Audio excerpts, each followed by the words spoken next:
চারখোল থেকে আমরা গেছিলাম লোলেগাঁও। দারুণ সুন্দর জায়গা। আর সব থেকে ভালো রেখেছে রাস্তাটা। পাহাড়ি রাস্তা হলেও কি হবে, ভীষণ সুন্দর, পরিষ্কার পরিচ্ছন্ন আর খুব চওড়া, যার জন্য ড্রাইভ করে যেতে ওখানে কোনো সমস্যা হয়নি। আর লোলেগাঁওটা এত ভালো লেগেছে, ছোট্ট একটা গ্রাম, কয়েকটা গুটি কয়েক হোটেল আছে, ভীষণ সুন্দর, মানে দেখলে চোখ জুড়িয়ে যাবে, মন জুড়িয়ে যাবে এরকম। আর চারদিকে যেটা হয়, সবুজে ঘেরা পাহাড়, পাইন বনের জঙ্গল, সব মিলিয়ে লোলেগাঁওটা দারুণ সুন্দর। তো আমরা মোটামুটি সকালে ব্রেকফাস্ট করেই বেরিয়ে গেছিলাম, আর ওখানে পৌঁছে গেছি। অনেক ট্যুরিস্টও এসেছিলো ঘুরতে। ওখানে বেশি কিছু নেই, এমনি বসে সময় কাটানোর মতন জায়গাটা ভারী সুন্দর, মানে মনটা বেশ ভালো থাকবে, এত সুন্দর জায়গাটা।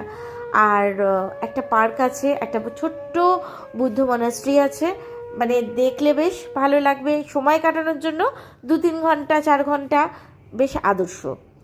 আর ওখানে বেশ মোটামুটি মোমোস পাওয়া যাচ্ছে, দারুণ সুন্দর চা পাওয়া যাচ্ছে, কিছু স্ন্যাক্স আইটেমও থাকছে, যার জন্য হাতের কাছে বেশ খাবার দাবারেও সুবিধাজনক। আর ওখানে বেশ হোমস্টেগুলোর থেকেও দেখলাম ওখানে একটু বড় হোটেল আছে, সেখানে যদি কেউ রুম নিয়ে থাকতে পারেন।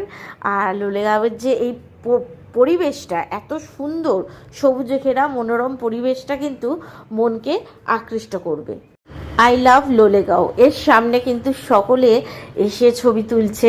আমি আর ছবি তোলার মুহূর্তে ছিলাম না, যেই একটু ফাঁকা দেখেছি জায়গাটা, একটু করে ক্যামেরাবন্দি করে নিয়েছি। ছোট ছোট বাচ্চাদের জন্য স্লিপ আছে, আর বসার জন্য অনেক সিট আছে, বেশ ভালো পার্কটা।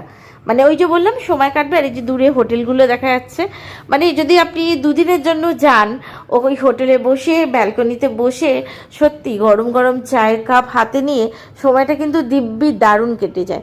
ছোট্ট গ্রাম, আমার ভীষণ ভালো লেগেছে, মানে একদম অনেস্টলি বলছি, প্রচণ্ড ভালো লেগেছে। আর এখানে ছোট্ট বৌদ্ধ মনাস্ট্রি আছে, এটাও বেশ সুন্দর।